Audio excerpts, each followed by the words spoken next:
Welcome to KGXT, Gen X Talks podcast, live from Central California. Making plans with the boys. I'm gonna hit the town. Yeah, I'm gonna make some noise. I'll push past the pain. Welcome to the Gen X Talks podcast, broadcasting live from KGXT Studios, 200 feet below occupied California. You know, I think part of my problem today that I don't feel good today. But I don't feel energetic. I don't feel like I have any spark. And there's a lot of things going on in our lives right now. Yeah. But I think I cut off all my hair. Are you Samson? I'm Samson. Yeah, I was getting it. I cut off all my hair. I don't think I have the power anymore. I can't. I'm going to have to wait 2 years for my hair to grow back, and then I'll be strong again. So, okay. Everybody, we'll be right back. Let's talk about that butt thing that's on the radio thing is called the butt. Yes. If you the simulcast thing for kgxtradio.com, for them to listen to us live. Yes. When we record the podcast, and they want to listen live, the BUTT app interrupts the radio signal and puts this up there. Let's see if I can find it. Well, I'm glad it's not ass or something. No, it's not. Ass app or something, but it's butt. It's called the butt. See, look up there. BUTT. I didn't write that. That's what it's called. Why couldn't they name it something else? I don't know what it is. It's called the butt. See, all right. I believe you. I don't know why. I don't know why believe they call it that. But you said Briggs knows it stands for something? It stands for something like broadcast. I don't know. Okay. I don't know what it is, but it really, it's BUTT, and the symbol for the app is a speaker. It's a big old, like a Pioneer speaker from the 70s, but that's it. It's called the butt. All right. We're broadcasting on the butt. I'm not just trying to be. Okay, let's just do the butt then. We're doing. Let's do the butt. Plug that butt. Oh my God. I don't know. What else can we say? I cannot believe you just said that. Let's just do the butt. Come on. Well, I mean, why would they When I was a young man, back in the day, that had a whole different meaning for me years ago. All right. Okay, so marcyzavalda.com, marcyzavalda.com. Now you owe me $15. Wow. Everything's going good with you and Marcy and your pain level. Yeah. Your entire body is now, after like 7 months, is almost healed. You just have a lower back problem that is not related to her, that Dr. McDreamy's working on with you. Yeah, and just hormones, still working out balancing out the hormones. Yeah, I want to tell people, if you go down that route with hormones, it takes a while. I mean, it's not like an instant fix, which I'm really thankful for, because years ago when it happened, my doctor gave an instant fix, just one pill, but between Marcy and him, they've taken a deep dive into hormones, and your hormones are made of different things, and they're finding out that mine are a little out of whack. So it just takes a little while to balance it all out. The thing that's weird about now that you listen to how marcyzavalda.com and Dr. McDreamy do these things, they actually, some of the medication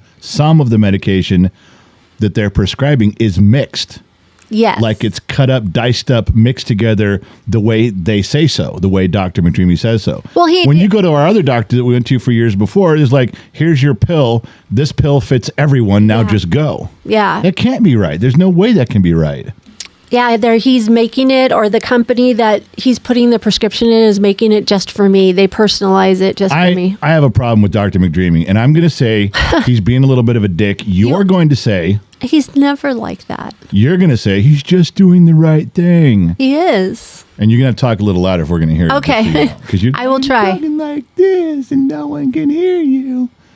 You're like Bernadette. Do you want to step outside right now? Well, what are you going to do? I'm going to beat the crap out of you. You're like Bernadette from Big Bang Theory. All right. So there are occasions when I get severe anxiety. Rare. Yes. I mean, we've gone through this. I put up if you guys go back and listen to episode 30 of this podcast, you got to scroll back many, many years. But if you listen to episode 30, it talks, by myself, I walked you guys through a very real anxiety, suicide mentality that was tearing me up. Yes, you did that. And it went on for a while, that one. 12 years. Yeah, it was a long time. And I was very open about it, very open about you and I in this. But I've gotten past that. Now I don't have much anxiety, but I'll tell you. Now you're a happy camper. I'm a happy camper. When I do. Yeah, you get it bad. It's bad. And I wonder if men have that more than women. I don't know, but I'm telling you, when it's bad, a 3-breasted woman would not solve it for me at that moment. Wouldn't even distract me. Oh, that's pretty bad. It is pretty bad. So here's the gig. Another doctor a long time ago gave me Xanax, and I thought Xanax is stupid. Now, the way it was explained to me is that chemicals get released in your brain, and you're like, this is your fight or flight thing. If a bear's this is the way that the therapist told me, look, if a bear's charging at you, your brain goes, do you want to stay and fight, or do you want to run? But you got to do something because it's right now. Let's go, go, go. And this chemical is released, and now you're freaking out, and you got to make a decision, and something's going on. Well, if you're staring at the bear running at you, you know what's going on.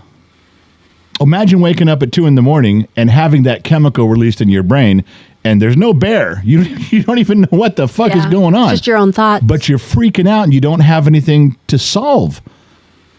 You don't have something to prepare for. So I had been given Xanax, a very small amount, and I never took it. Yeah, barely took it. Barely. So I would make a 30-day supply last 4 months. I mean, just a ridiculously long amount of time. I didn't care. And what I should have, so when my next bottle of Xanax came due, and they'd call and say, hey, you got another bottle ready, I'd refuse it. I'd say, I don't need it. I'm not even done with this one. So I should have, in hindsight, I should have taken all of the bottles and just held on to them. I didn't do that, though. I didn't think that was the right thing to do, so I never did it. Well, finally, over a year ago, I ran out. And you had a couple pills left in yours because you weren't taking them very much. Yeah, I had them years ago. So I finished off years once in a while, and months go by. Every now and then, I get this thing where I need it super, super, super badly. Too many thoughts in your head. Too many thoughts in my head. There's something going on. Yeah. And I went to call Dr. McDreamy and go, hey, can I get some Xanax? And you're like, don't even ask him. He ain't giving you any. No. I'm like, why wouldn't you give me some? I'm not addicted to them. He's looking out for you because everything we put into our bodies kind of filters through a liver. One liver. I got it. But if I tell him that just trust me, I don't get addicted to pain pills. I don't, which everyone knows. I don't like them. Yeah. I don't get addicted to Xanax. Why can't I just get them? So I got them in my back pocket, so I need them. He's just concerned. He wants you to try something natural, something over the counter. But if he knows that the Xanax works, if I'm telling him, he doesn't. It's kind of being a dick. You're not listening to me. I'm trying to listen to you. I should work for him. No, okay. He just is looking out for he doesn't want you taking so many pills that it destroys your body. You've already destroyed your body. Okay, then what? So then let me have the why fucking should we Xanax. double down on it? All right, well, whatever. I'm just saying that. So you have to try the stuff that he gave you. I did. We went out and got it the next day. Yes. But he's giving me some over-the-counter stuff that's it's natural. Oh, wow. That's what it is. Yeah. It's not like sleep medicine. Okay, so if you have a Coca-Cola and you drink Coca-Cola, and then someone gives you, here, try this soda, it's all natural. You know it's going to taste like shit.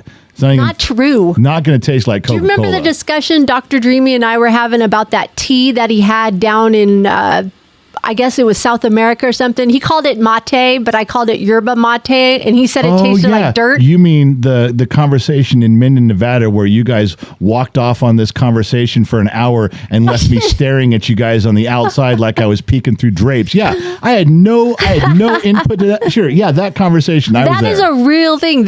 We were talking about the kick that it goes in. It's a tea, and it's natural. It's a plant. Right. And as a matter of fact, I had it this morning because of everything that went on this morning. I was like, need a little caffeine. Oh, shit.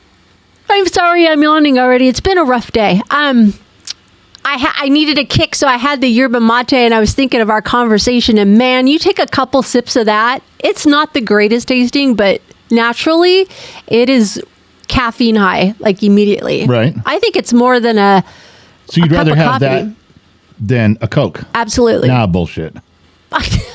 Yes, I would rather have it than that.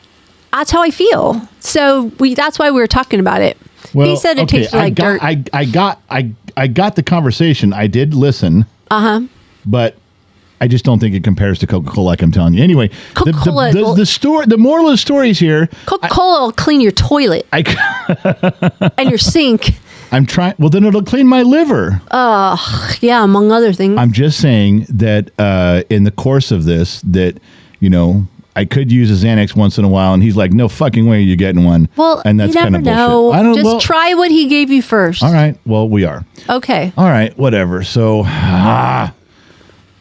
So we need to tell people about, we were out driving around, and we live in a town where there's a freeway that kind of divides our town. yeah, goes right through the center of town. Yeah, so there's an east side and a west side. We Right. live on the west side. Yeah. And your rule ever since we've been here is Don't go on the east side without me. It's just, it becomes a progressively tougher neighborhood. I worked over there. We have property over there. You can't go there without me. That's the fucking rule. And I usually don't. Yeah, see, there's the word usually, which means that's like saying, and sometimes I do, which I you know do. all the streets over here on the west side. Yeah. And There's nothing over there that they don't have over here. well, Yeah. maybe. Look at you staring off into the, let's see, yeah. I was trying to think. Okay, Well- there's a male strip club on that side of town, so unless you're going there. No, but I did venture over there for a watch for you.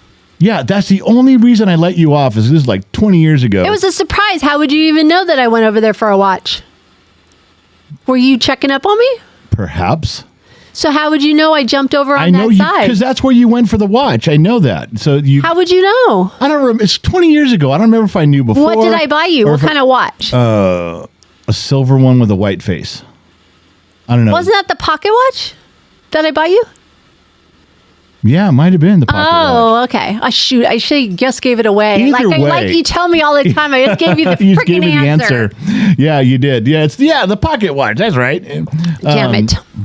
She does, just so you guys know what she's talking about. She's so dumb when it comes to parenting in this one aspect. She gives our kids the answers. She'll get a child in trouble. She'll catch them and she'll go, now why were you doing that? I caught you red-handed. What makes you think you can get away with that?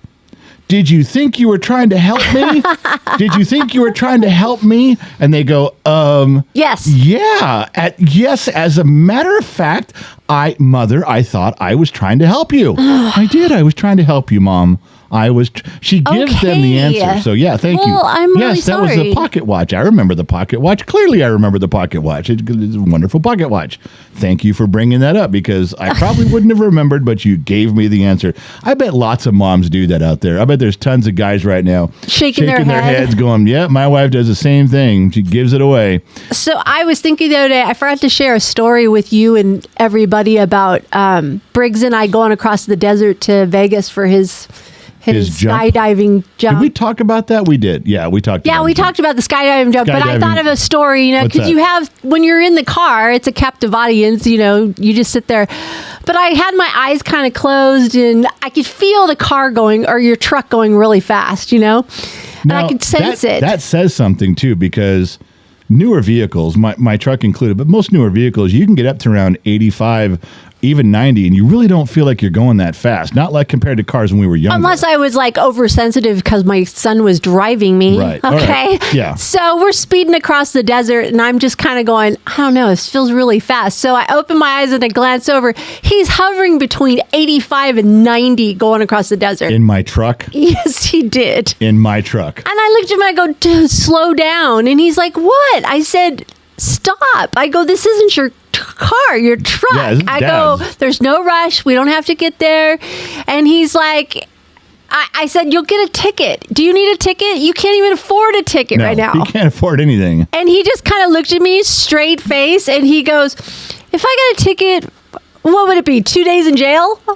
My mouth dropped open. Like, that shouldn't even be an option. And No. I just looked at him like, I don't know. I've never been to jail, but you sure sound like your dad right now. Well, I was like, what? That's because when you and I were kids, I'd say shit like that. Remember? You'd be threatening me like, you got a warrant for your arrest. And I'm like, what are they going to do? Put me in jail for 5 days? I got more time than money. Who cares? That's how he put it. He goes, they have a bed, right? I go, well, sort of. And Yeah. he goes, they have food, right? I go, so I've heard. And he goes, I'd rather spend 2 days in jail than pay the it. ticket. Yeah. I was like, what?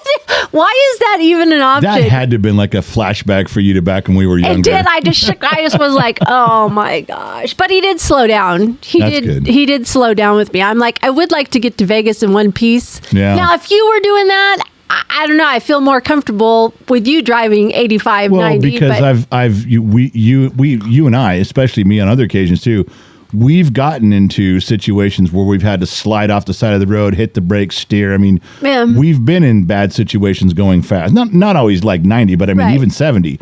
So you would feel maybe a little more comfortable because our generation has had some experience with fuck ups. Yeah, I just feel I was just a little unnerved, but even that made me worse when he said that. So I want to talk, since you brought up Briggs. Yeah. I have tried every week on this program. I tell everyone, I tell the audience, I submit as evidence to the jury the problem I have buckling under. I know. For you, and I treat him the way you tell me. I hold back the things I want to say. I repeat the things you want to say, and I do everything I'm supposed to, which, by the way, led to a big fucking issue between my wife and I. Fucking knocked over a lamp. I was so mad. Anyway, that's for another day. That's for another day.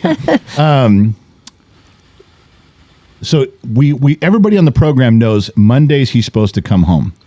Yeah, Clear that's your his Gen schedule. X Talk Day. Right, Gen X Talks Day, come home, we do some stuff together, we write some things, we do some stuff, we edit, we move pieces. Right. There's a lot of grunt work to do. And he has his 2 shows, or one show. He's got a show to do. Yeah, he's got a show he does. And then he does with Trippy Pineapple, he also does the movie night. So he's got, Mondays is a big day. So it's 1 out of 7 days. 1 out of 7 days, he goes, no problem, I can schedule my cut code knife thing, I'll come home. So he's never been home on time. No. He always interrupts. Last week we talked about how he left during the day to go sell knives. I was so pissed. On our day.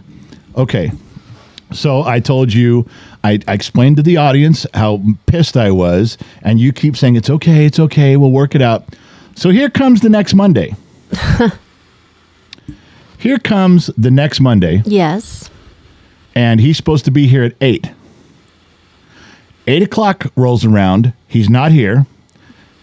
And my phone beeps with a text message, and it's from him. And I thought, all right, he's going to tell me why he's late. Here comes the story. He ran out of gas, flat tire. I'm tired. I just woke up. Something. The text message says, Dad, I'm at work. I locked my keys in my truck. I'll be here all day. So if you want to bring my spare key, anytime's fine. Ladies and gentlemen of the jury, I lost my fucking mind.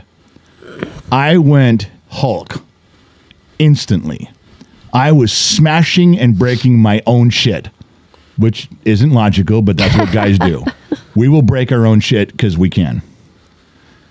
And I texted back in the most loving tone a person can text.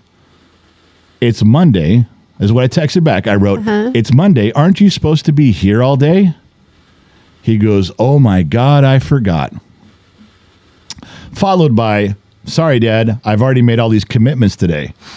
To which I said, tell them you're sorry because you made a commitment to me. Right. My commitment should be first. Angry beyond words. Now, he did try to come over Tuesday and switch Monday for Tuesday and help some, but that ruins our schedule. It fucked up our whole schedule. Yeah, it just changes everything. We had stuff we were doing on Tuesday. We had stuff we had scheduled. So this is part of my anxiety. Now, ladies and gentlemen, this is going to be a bullshit podcast today because all we're doing is building my anxiety. One, what was my anxiety? One, you do venture onto the wrong side of the freeway when you're not supposed to. That's one. I haven't done that in years. Doesn't matter. Number 2, kid was speeding in my truck. That gives me anxiety. Number 3, Dr. McDreamy won't let me have Xanax. That's 3. Oh, here we go. Or 4. That's 4. Do you see his level of his voice is going up? Oh, yeah. Wait, is that 3? Oh, wrong good, side you of the lost freeway. count. I did because there's so many. It's wrong good. side of the freeway. Oh, no, just keep going. Speeding in my truck, Dr. McDreamy. So there's 3 right there. Then he doesn't show up on the Mondays when he's supposed to. Now we're at 4. Okay, there's 4 right there, and we're just getting started. So, Trippy says that you're echoing. I don't know what, and you're not echoing. It says General's mic sounds like he's using 2 mics. Hopefully Streamlabs and all records it normally. Streamlabs won't record it normally. Trippy's right. This is what I told you the other day. I know. I'm just letting you know. Streamlabs will not. Streamlabs, it'll be echoey. Okay, I don't know what But the pod track always seems to record it okay when so I dub the audio over. Anyway. Okay, I just wanted to let you know. So we're stressing you out right now. Right. So what? So I did the right thing. You made me do the right thing. I drove the key out there. I unlocked his truck. We drove the key out there. We drove the key. Yeah. Sorry, Goose. We. Thank you. For those, that's a good pull from Top Gun. Anybody remembers that? Yeah. Anyway, so we drove the key out there. We got it done. Thank you. What's that? Thank you. Yeah. And I did the right thing. I should have said, "Fuck you! I'm not bringing. You're supposed to be here. I'm not bringing your goddamn key." Yeah, but we didn't see him. Remember, we just dropped the key off and left. Didn't even drop the key off. I got out, unlocked his truck, and drove away. I did not want to see him. Yeah. I would have fucking snapped his head off and shoved it up his ass. So I texted him. I said, "I just unlocked your truck. Your keys are on the seat. Better go get them before someone steals your truck." And I left. I didn't care if someone stole it. I was so mad, but I did drive out. I did unlock it. So that's part of the Briggs update is that kind of shit. It is. All right. Well, I'm going to change course because I have something to discuss with you. Yeah. I saw you in my garden the other day. And you were taking a leak in my garden. Okay. And I'm freaking out. Stay out of my garden. Everyone's going to think all I do is run around pissing all over my yard. Just like a male dog. No, that is not. I don't just find it. Okay, first of all. Yes, you do. No, I don't. I don't just walk out in the yard and pee on something because it's nature.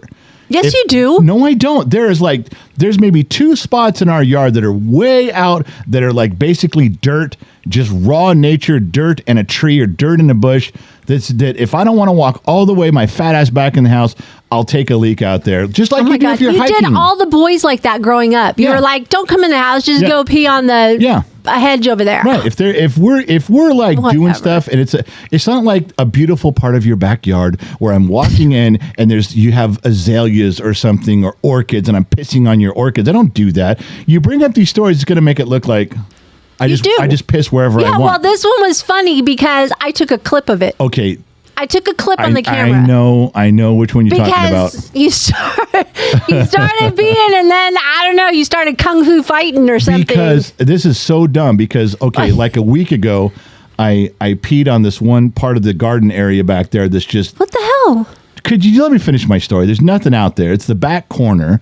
And there's nothing there but dirt. And I didn't want to walk all that. So I just whipped my Johnson out, took a leak in the corner. We're done. Like a dog. But there's you got this one little wild plant growing there. That the chickens don't eat for some reason. Correct. And I peed on it and a grasshopper, a big white grasshopper flew away. Yes. And I was like, oh, that was weird. Pissed. I didn't know the grasshopper was in the plant. Okay. But a week later, I go to piss on that same plant. And either that same grasshopper or another one jumped out. Why are you laughing? Because I'm just like... Because this time... It's a great visual. This time the grapper jumped out of the bush at my Johnson. Good. Now, didn't hit my Johnson, but I knew he was in my pants. I knew he was in my underwear, my boxers, or my sweats or something. So now I'm backing up, dropping my drawers to the ground, and he's in there. And I'm trying to shake out my boxers to get him out. Wait till you see the video. And you better not show anybody that. I absolutely was in panic mode because I'm trying to swat this thing out of there. And the more he tries to jump around and get out, he falls down deeper. Now he's in my pant leg. Now I'm trying to figure out, should I shake him out the bottom of the leg or should I open up my sweats and go, come on out, fly out of here. But the whole time I'm doing this, yes, I'm losing my goddamn mind. It's because I know you were kung fu fighting. I was trying to get, and the chickens, half of them ran, and then you got those 2 or 3 like doodle that as soon as you start doing something, they run over to you, and they're under your feet. You're like, get the fuck away from me. I saw that on the video. But they're like, what are you doing? What are you doing? What are you doing? Like, nothing to do with you. Get the fuck out of here. So how did it end? He flew out. He flew up. He flew up and got out. I dropped my pants down far enough where he got untangled from my boxers. It's an X-rated video. It is. But I dropped my drawers far enough. He flew up and out, pulled up my boxers, pulled up my pants, went back to So water. stay out of my garden. What did that have to do with your garden? That could have happened anywhere. That could have happened anywhere. I suggest you stay out of the garden. Okay? no more pissing stories because people are going to think that I have all these pissing stories because I just walk around peeing everywhere. I don't do that. Don't. Now see, now you're playing it up for the camera. I do not pee everywhere. I have something else to talk to you about. Before I came out here, I filled up your water thing before the podcast. We need a new refrigerator filter. Yeah. I know. They called. It's on the Who's they? Hold on. I know it pops up on the fridge and it says the little light comes on. It says order filter. Order filter. And then today it says replace. Yeah. Right about when that came on, the day it came on or the day before. I think it was when you were in Vegas. And the store, the appliance store where we bought the fridge, they called looking for you. Okay. And left a message. Well, I'm sure it was about the filter. I'm sure. No, it's not. How could they know I need a new filter? You don't think that our fridge talks to their store? Are you serious right now? Look, I am totally serious. I will bet you $100 bill that our fridge goes online and talks to the store and says, hey, these guys need a new filter and order a new filter. Our fridge is not online. We don't have an online fridge. You don't know that. Our fridge could have Bluetooth. No, it doesn't. And it doesn't. Our fridge. You are insane right now. Okay, so it's a coincidence that they called looking for you that for no reason. We don't owe that store any money. What would be the point of them? I don't know. Okay, but it's not for the filter. I guarantee if you return their call, because I forgot to tell you, call them up. Call them tomorrow and go, hey, I was returning a call from last week. Absolutely whack right now. I'm telling you, here's what I'll bet you another $100 bill. Here's what they're going to say. All right. They're going to go, oh yeah, hey, by the way, the fridge ordered a filter for you and it came in. It's $51. Come pick it up. I'll bet you that the fridge, when it knows it needs a filter, it contacts their store, their warehouse, places an order. No. And the filter comes in and it's sitting there and now you got to go pay for it. You are out of your mind. Why does that seem so far-fetched? There's shit like that happens all over the world right now where things order their own parts. You're acting like I'm making this up. You are. I think you've lost a marble up there or something. No, I'm telling you that's probably true. You're full of shit. Kate, call them tomorrow, and then it's a $100 bet. All right. There's a ton of dudes right now that are listening to this going, yep, I'm with you. No, they're siding with me because we do not have a Bluetooth fridge. Then it's a Wi-Fi fridge, and it's connected to some Wi-Fi. Oh, my God. Maybe it's got its own cell signal like an iPad. Oh, my gosh. You are driving me insane right now. Ladies and gentlemen, it's a brand new Samsung. It's probably the truth. I'm not lying. All right. Go ahead. What? I'm telling you, that's I am just losing my shit right now because I can't even believe you came up with that story. I didn't make up that story. That's just logic. That is man logic. That makes sense. You sound like you're a blonde. Oh my God. You did not just say that. I think you're right. We cut your hair and now this happened. No, cutting my hair reduces my strength. Oh, Lord, like have Samson. mercy. You ever read the Bible? Samson, it's in the Bible. You got what? A month ago, I could have fought off Philistines with a jawbone of a monkey, and today I can't. Or donkey. Oh, my jawbone God. Of a donkey, I have a headache. So you got crayons last week for the shower. I can't even believe this. That was a gift from, who's it from? Mike Peterson. Mike Peterson? Yeah. Thanks a lot, Mike. Yeah. Just so you know. Crayons for the shower. Yeah. So I went in the shower this morning, and you have like 2 circles on there, and you drew a bunch of 2 circle things. I know. Yeah. What were you drawing? They look like boobs. Okay, I did not just draw a bunch of boobs in the shower. Okay, then what are you doing now? To describe it to you. Okay. Thanks a lot, Mike. By the way, Mike Peterson. You haven't stopped. No. But this didn't go anywhere. I know we've talked about this a long time ago. I was trying to get back into it. Okay, so what now? Did you notice that I woke you up last night when I cracked open? Oh yeah. I had to drink that stuff for my legs. What's that? The quinine. Yes. It's in a soda can, and I had to drink the quinine for my cramps. Tonic water, right? So, but when I snapped it open, you woke up out of bed. Oh, for sure. Fucking loud. And so the next time I'm in the shower, I'm thinking, how can we make those not loud? How can we make a can? Like I know there's a little bit of compression in there because the bubbles, carbonation. The bubbles and stuff, carbonation. I got that. but I was trying to devise a way that the metal could separate from the metal in a way that it didn't make that loud noise, because it just does it in one big boom, snap, and it pops, and it echoes. You can hear any one of us who grew up in any generation now past 1980. We all know what an opening of a soda can sounds like anywhere you are in the world. All right, for sure. So my thought was, and I was trying to draw this out to see if I could make it work. What if flipping the tab on a soda can, instead of just having one big piece of metal that boom falls in the can, what if it opened up more like a zipper?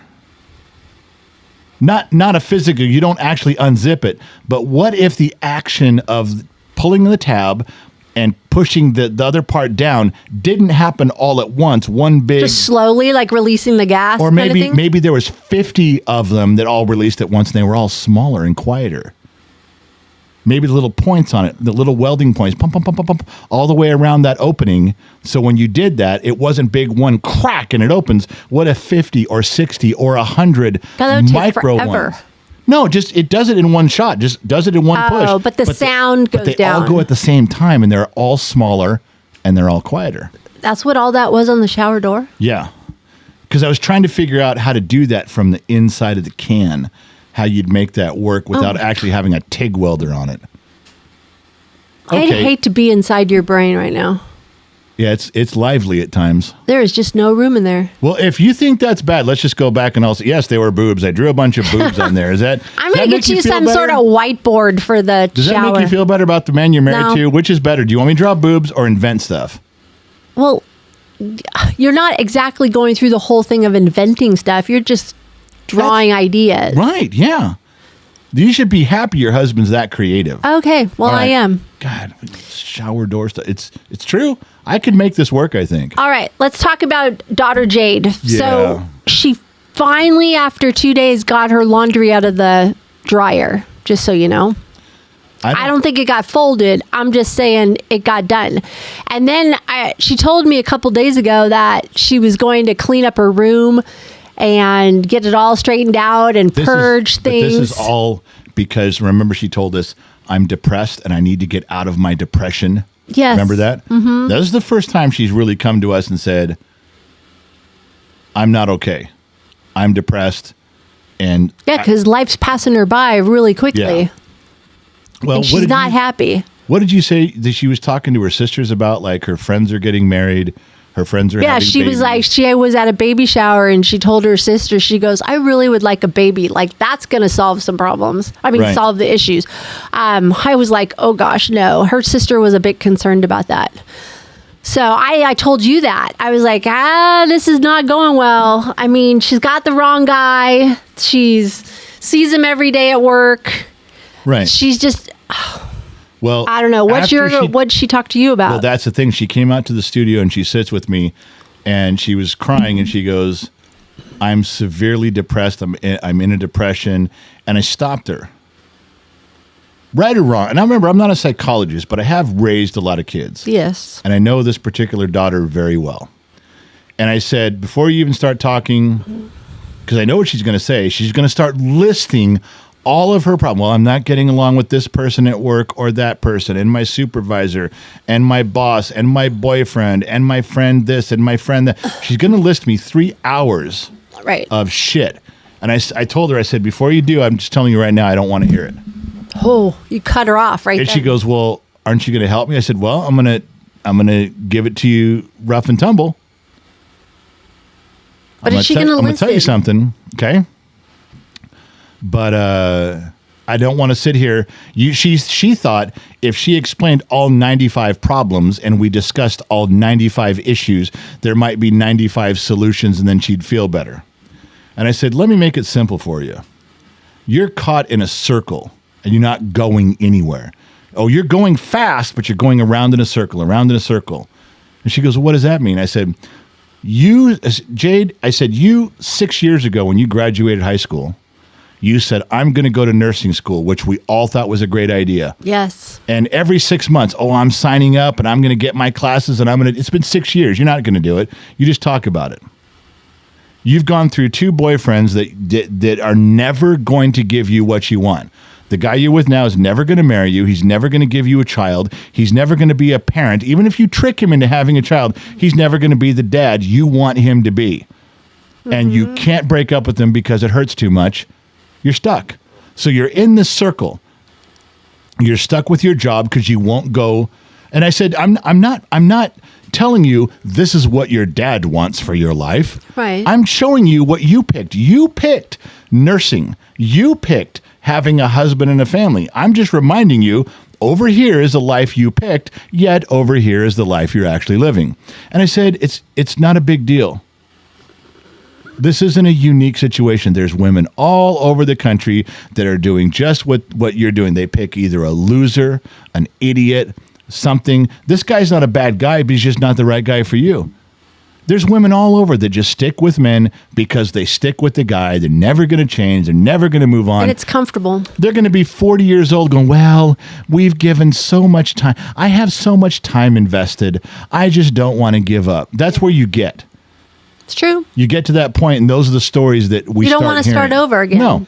And I said, it hurts too much. The only reason is you can't break up with them is because it hurts too much to do it. So you're stuck.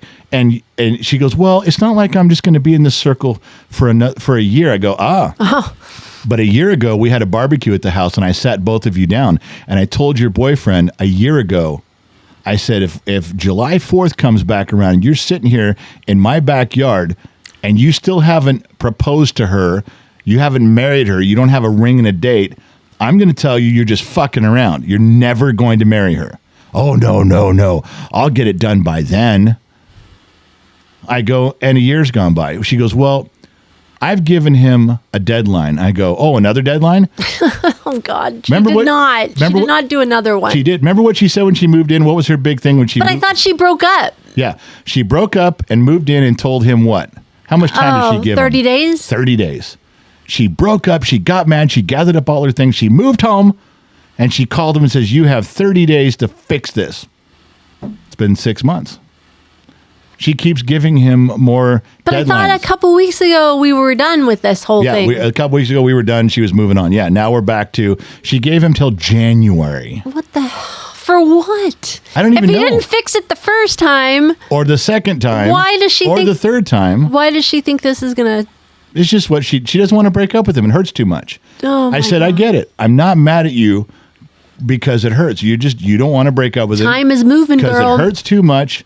But and right now I told her this. I go, it doesn't bother you a lot right now because your friends are all getting married. Your sisters are getting married. All right. You could still get married too. Now they're having babies. Okay, you could have babies too. However, in a couple more years, in 3 years, in 4 years, in 5 years, you're really going to start feeling behind. Right now, you think, okay, everyone's getting married. Maybe I'll just be last. Everyone's having babies. Maybe I'll just be last. But real quick, your kids are not going to be playing with their kids because of the age difference. It's going to pass you by. And I said, I gave her two stories that I think really stuck. And I'll tell you them both.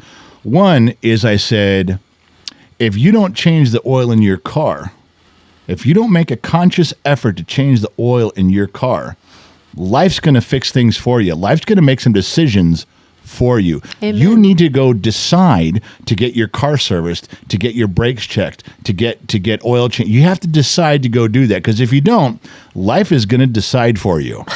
You're That going is to blow true. your engine and you're going to be stuck. I said, if you don't take care of your car, life is going to make some decisions for you. You better decide to take care of that car. Address the situations in that car.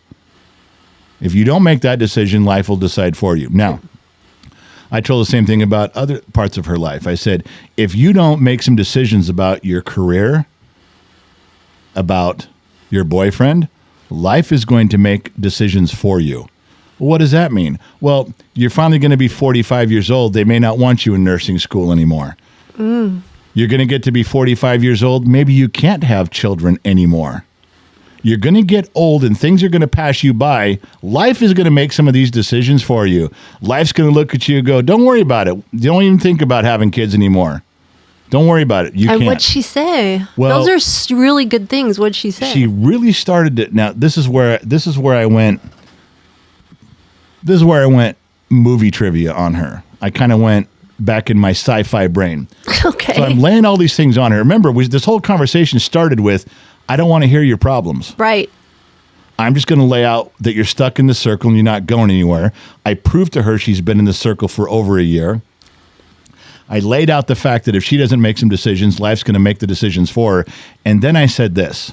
And I told the story in such a way, it was really convincing. Even though we all know it's not possible, it was super convincing because I really had her attention. I said, listen, here's how this goes. And speaking of life doing things to you, I said, here's what's going to happen. You're going to get to be 35 years old. And you're going to realize you just wasted the last 9 years of your life. And you're going to come crying to me and going, Dad, oh my God, I'm 35.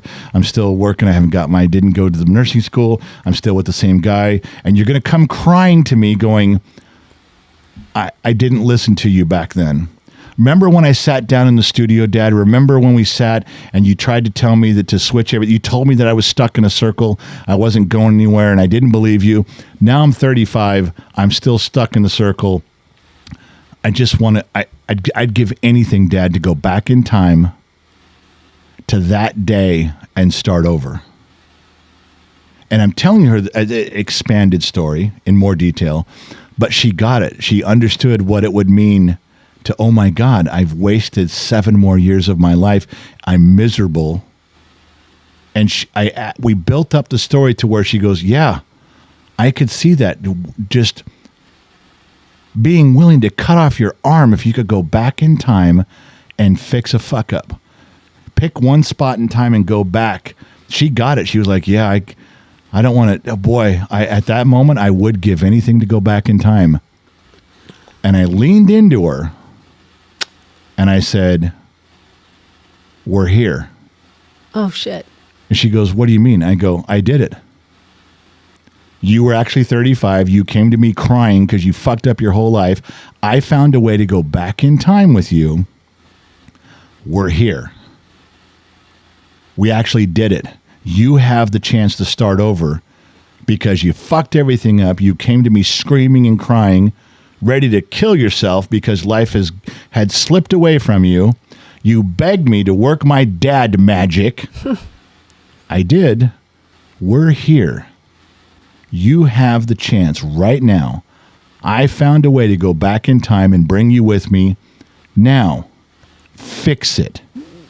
Because I'm not doing this again. This is the one chance you've got. Fix it. And I'm telling you, she almost started to shake. Because when you get out of the moment, you know that's not possible. But in the middle of the story, but she got it. She's like, wow, I am here at this moment. I've already lived and fucked it up just the way Dad said, and I have a chance to make a course correction in my life. And I go, don't fuck it up. She was shaking because of the story.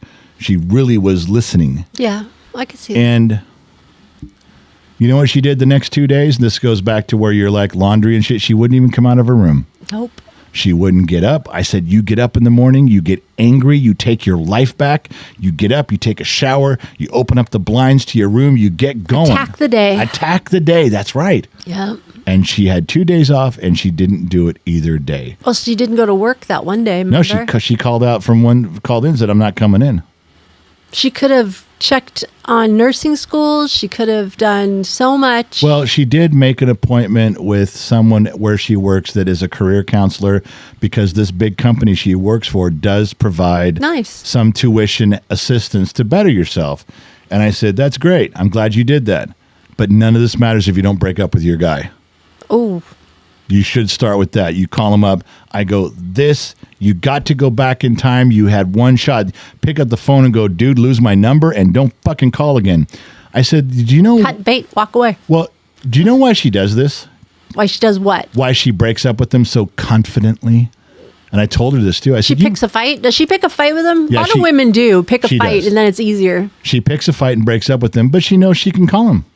I go, every time you've told me you broke up with him, it hurts really bad, and then you text him. Don't you do call, that. you go back, and you know if the pain gets too great, he's a phone call away, and everything will be right And back. he feels the same. He's never chased her. No. And all these things where she's walked away, he's never come chase her. He knows that she'll do it. She'll come back. She does the breaking up, Yeah. and then she comes back. He knows. It's a Every pattern. time. He has never sent her flowers. He's never knocked on the front door and said, I need to talk to your daughter. It's life and death. In fact, the whole dating process, she pursued him. Yes. He never said, will you go out with me? She did it all. Right. And she moved herself in. That is the most powerful moment I could give her, explaining her life is in a circle and not going anywhere. She got it. Explaining you've come back in time to this crossroads, fix it, Yeah. and nothing changed. And that's what her sister said about he's never asked her to move in this time. Now that No. she's moved out, he's never said, oh my gosh, I can't live without you. No. I need you back in the house. Not one time. She told her older sister that he has not asked me back. No, he has. Hint. That's He's a never huge- said, come home, come home, Nope. come home. Not once. So there's your update with the kid who is just fucking setting my life on fire with anxiety. There's with my daughter. So I don't know. I don't know how I could. These last two are tough. No, they're killing me. They're You know, tough. this was just the other. So this was a couple days ago. The 2 days off were the day. This the is day a rough before. week. And then today shows up, and the construction guy who did our railing says, "Okay, the railing's up. We'll call for the city inspection. Don't paint it. Don't paint your railing." I said, "Okay, why?" He goes, "Well, the city inspector's got to come out and see everything. Got to Yeah. see what's going on. Got to see where the screws, where the nails are." I said, "Well, I'm not a construction guy. That sounds good." Guy comes out and goes, "I'd pass you today. It's structurally perfect, but you didn't paint it. Someone ring our doorbell. You didn't seal it." Someone rang the doorbell. Better see who it is. Pause. I'm not pausing shit. Okay, this is live, so da-doom. You go look on the Vivint, and I will look on the Nest Cam and see who the fuck's in my driveway. Who is it? Oh, it's Rudy. Oh, yeah, it's Rudy. Well, take him upstairs and show him the railing, and I'll just talk. Tell him we gotta have it painted soon. Oh yeah. So while she's gone, this ties into the story.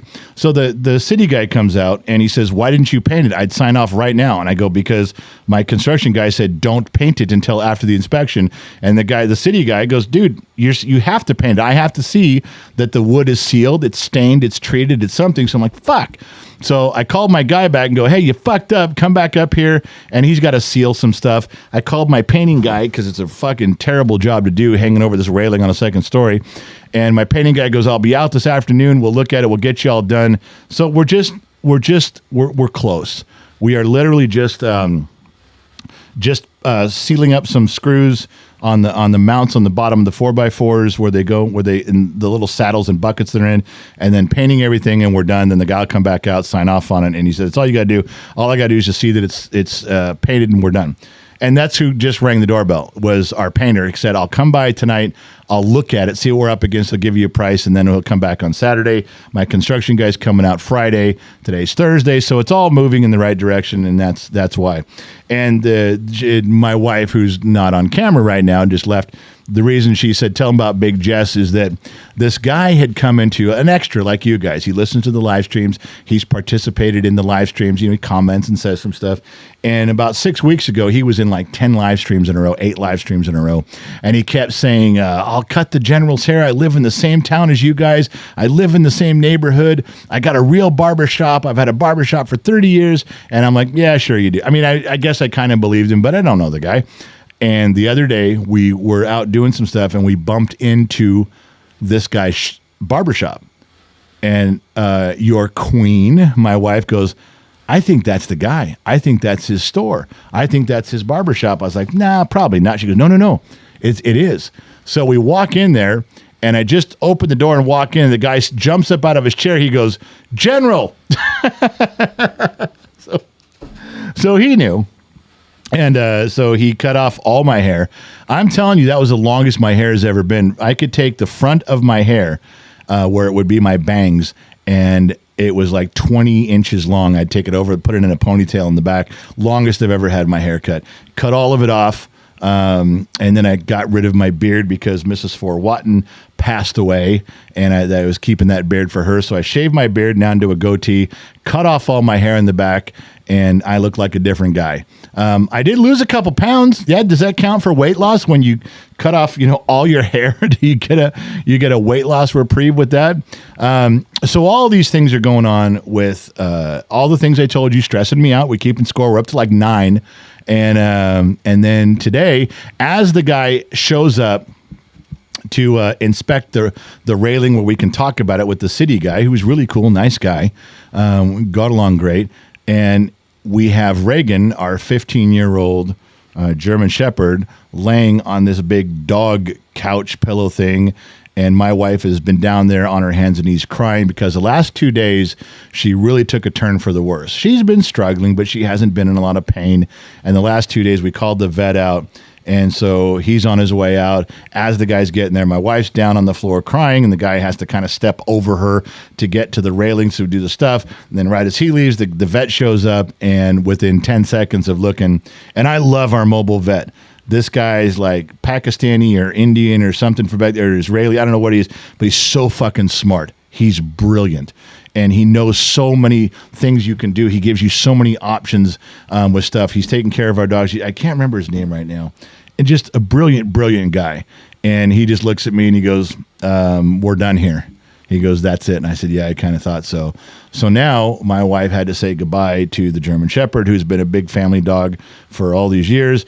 I send her upstairs. I go, you don't want to be part of this. The last 3 dogs we've had to put down, I've had to be the one to do it. So I sat with Reagan and did my little goodbyes thing, and then the anesthesia, and then the shot, and then I helped put him in the bag thing and out to the truck, and so that, on top of all the stuff we're going through and trying to get everything finagled and moved around and pieces moving around the board, and all the struggles with my daughter and my idiot son who's just fucking me every chance he gets, and then this, and then a dog we've had forever, a member of the family, passed away. And so here I am. It's like right now as I'm talking to you guys, it is 4:19 on Thursday afternoon. I'm supposed to do a live stream at 6 o'clock. I don't have the strength. We talked about I don't have the motivation. I'm not allowed to do that because there's people that show up for these shows. They want to see the show. They wait all day long. They wait till the Tuesdays and Thursdays and Saturdays, and 6 o'clock. They schedule their dinners and they want to see the show. And then I'm not allowed to have an off day. I'm not allowed to have a bad day. And I know I'm not trying to be selfish about it, but the truth is that if we have 1,000 different people that come and go in the show, like after the show's over, it'll say like 2,000 people showed up for the show, and they don't all stay at the same time. They some stay for some don't, but a viewer, a fan can say, I'm not having a good day. I'm skipping the show. All right. You skip the show, right? Another viewer can say, I didn't have a good day either. I'm running late. I got some stuff. I'm skipping tonight's show. Okay, well, how come you guys can do that, but I can't? I have bad days too. It's not. We put the studio back together, did some modifications around here. We had no internet, slow internet, barely internet. And then as we're trying to hook up to record, the cameras keep crashing on Streamlabs. We had to unplug everything, reboot everything, start everything over again, try to do all this stuff. And we barely got to this point. And I said, I don't want to do anything. And my wife says, let's just record. Let's just do this, and then we'll see. And then I said, well, is it better to go on tonight for half an hour and just tell everybody what kind of a day I'm having? And it just goes on and on and on. So, yes, I got everybody caught up on Big Jess. Oh, yeah? And I'm back. She's back, and the wife's back. And I got them caught up on the whole day, and with Reagan passing and how that all went down. So we don't have to cry. I don't get to run you through that. Oh, thank you. Because she's been crying. My wife has been crying all day. So yeah, that's just, it just keeps going and going and going. So we'll probably be signed off on all of our stuff by Monday, and then pieces can be continued to move around the board. Monday will also be the day that the kid's supposed to show up, which we'll see if he does. Yeah. I don't know. I'm really frustrated with a ton of different areas in life, and it's getting to me It's starting to weigh on me. But thank God Dr. McDreamy's there, not giving me the Xanax that I do need, and I'm very prudent with. But you haven't tried the natural one, so you have to try that one first. I thought you gave me that the first night. No, you told me no. Was that an earthquake? When? Just now. Did you feel an earthquake? No. 4:21? No, I didn't feel nothing. 4:20. You didn't feel an earthquake? No. All right. Well, I thought I felt an earthquake. You were losing your shit, man. Well, look who I'm married to. No kidding. Do you have a car story today? You know, you asked me that the other day, and I thought of one. This was when I had a shop in Oregon. This is a weird story, but it's Do I know this one? I don't think you do, because this happened the same year. One was in spring or summer, and one was in winter. The winter one was funny. This behind my shop on Highway 97 in Bend, Oregon, there was a campground. Kind of a makeshift campground, but it was a real campground. Yeah. And it was snowing, and someone broke into my shop in the middle of the night. And so the next morning I called the cops, and they stole some stupid shit. I mean, there was really expensive stuff there, and they didn't take it out the back So they didn't window. want to break in and like sleep in there or anything? No, they were stealing stuff, but they stole like air tools and stuff that you could probably pawn for $40. There was really some gear they could pass through this window if they wanted. They broke it. They pried their way through the bars. They stole some stuff. When the cops came in, they said, "Well, do you have a list of everything stolen?" I said, "Yeah, but I could show you." And the cop goes, "What do you mean?" Because this was January. It was snowing outside. They had walked and left their snow prints from the back of my shop to their campsite. No. I showed the cop. No way. I said, "Look, I walked around here. I didn't get any closer. Notice my footprints stop here," because it was deep snow. It was like a foot deep. I go, "Look over there at my window, and there's tons of footprints around the window." And I go, "Look," and there's all these footprints that go back over to this camper. And so the cop went over. He got all my stuff back. He arrested him. Yeah, that was that. But the same year, this is the bigger story. Okay. So we're really busy during tire changeover season, because up in Oregon they have you take off your studded tires, you put on your regular tires, and we were a tire store and a repair shop doing a lot of that. And this one lady had come in, and I don't remember if I filled out her repair order, her ticket or not, but we did some stuff to her car, and we were getting ready to, I think it was parked out front, waiting for her to come pick it up. And it was a weird looking car. Like it had a custom paint job at one point that was damaged or dented. So it was a very unique looking car. I forget it was like an off color blue. Anyway, one of my friends who owned another shop had just come by to talk to me about some stuff. He sees that car. He goes, "Hey, do you know that customer?" And I said, "No, I don't think so. I think she's new."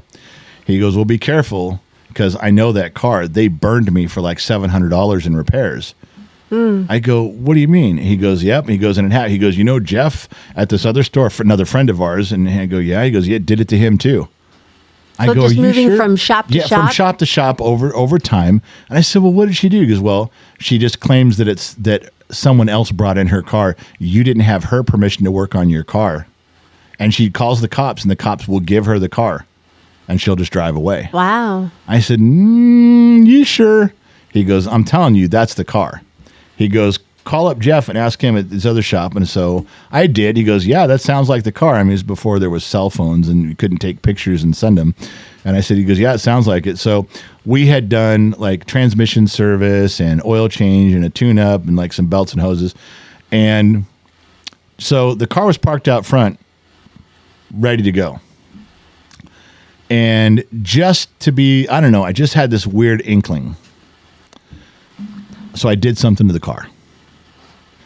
Sure enough, this lady shows up and goes, "Well, my sister must have brought this car in, but I didn't sign it." I go, "Well, we got a signed work order." She goes, "Not by me, you don't. I'm the owner of the car. I didn't sign that work order. I didn't authorize these payments. I'm taking the car." I go, "Yeah, you're not. I got the keys and you're not taking it." Uh-oh. So she calls the cops, and the cops come out, listen to the whole story. We even threw in there that she's done this to other shops.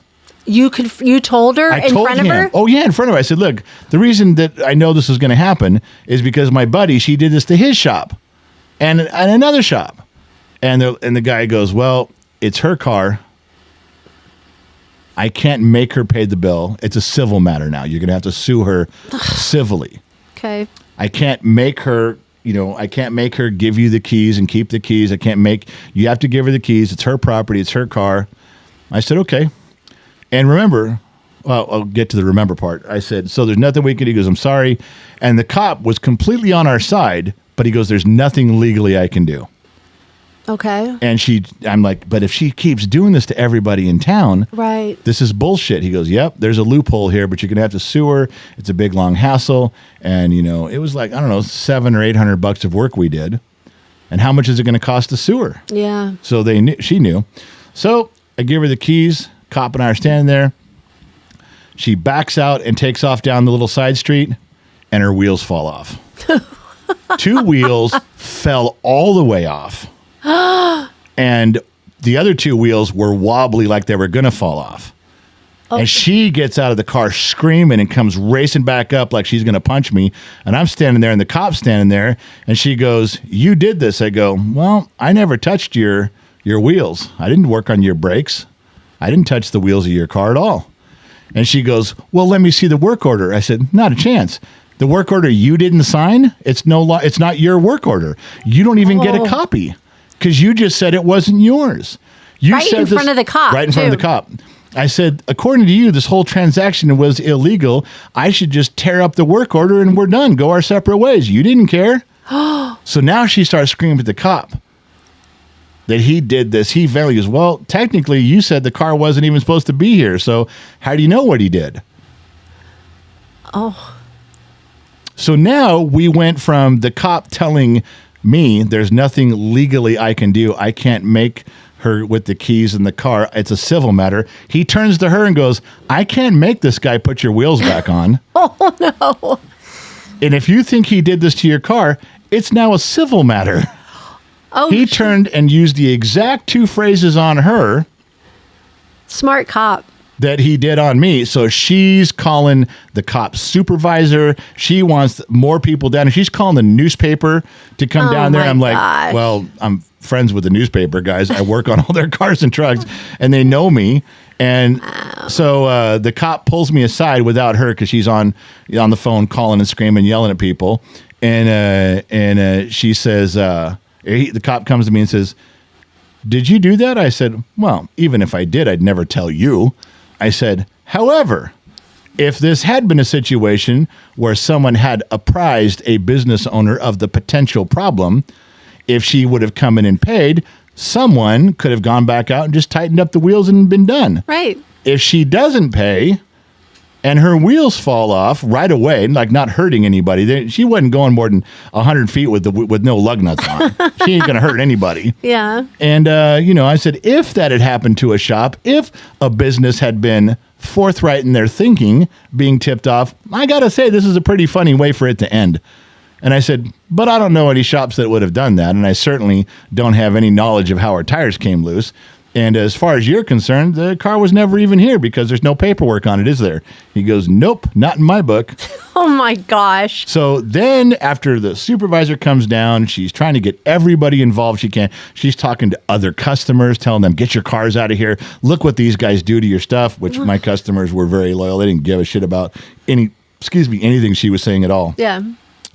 At the very end of it, she's crying and crying. She goes, can you please put the wheels back on my car? Can I pay you, to put lug nuts back in my, could you go down the street a little ways with a floor jack? Could you please put my tires back on? Can you at least do that for me? I have a family. I got to get home to them. I'm a single mom and I'm going to lose my job on my car. And I said, yeah, go fuck yourself. Oh. I said, I wouldn't fucking piss on you if you were on fire. I said, not a chance in hell. Oh, my. So she had to call a tow truck and tow it to another shop and had to buy lug nuts and had to have another shop put it together. Arm as a bitch. And she said, the whole time she's screaming, she's going to sue me. She's going to sue me. I go, that's what you wanted me to do to you. You wanted me to sue you to get the money so now you're going to have to sue me. I didn't want to spend the money to sue you to get back the money you rightfully owed me. I'm kind of banking you don't have the money to sue me on all of this alleged stuff, and you don't even have a receipt that your car was worked on here because I never gave you one. Holy mackerel! So there's two car stories for you that kind of go together. That was pretty awesome. Yeah, I like that.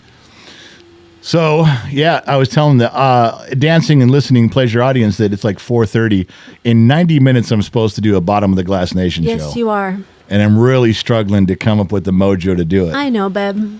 But we owe our audience to do it. Well, I was talking to him and said, if 2,000 people come through the show per night, you get a running total of 400 or 500, and some stay for the whole show, some stay for part of it. But Right. At the end of the show, at YouTube and Facebook and those guys, they show you a total.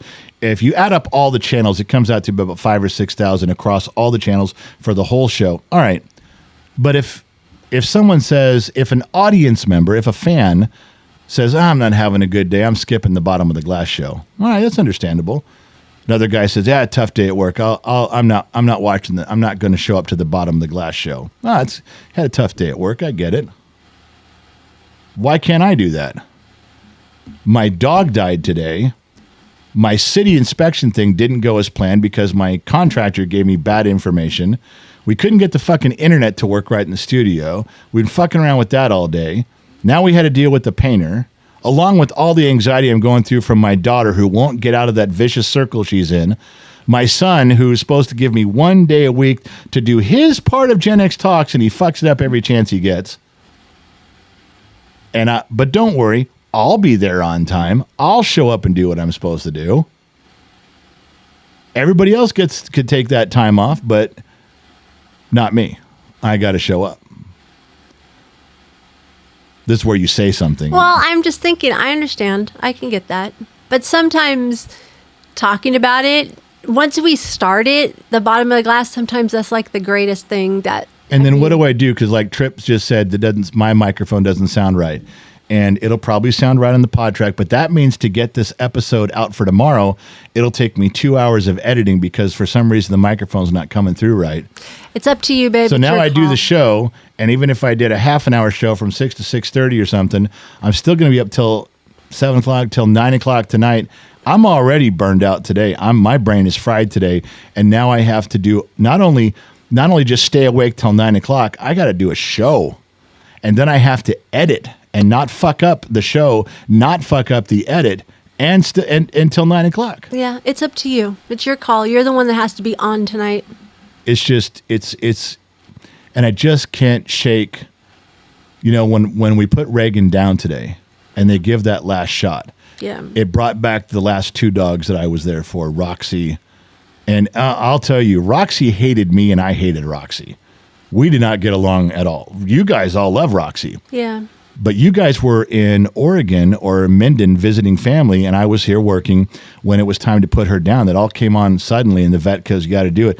But so I'm sitting there with Roxy on the table, and she's looking at me knowing something's wrong.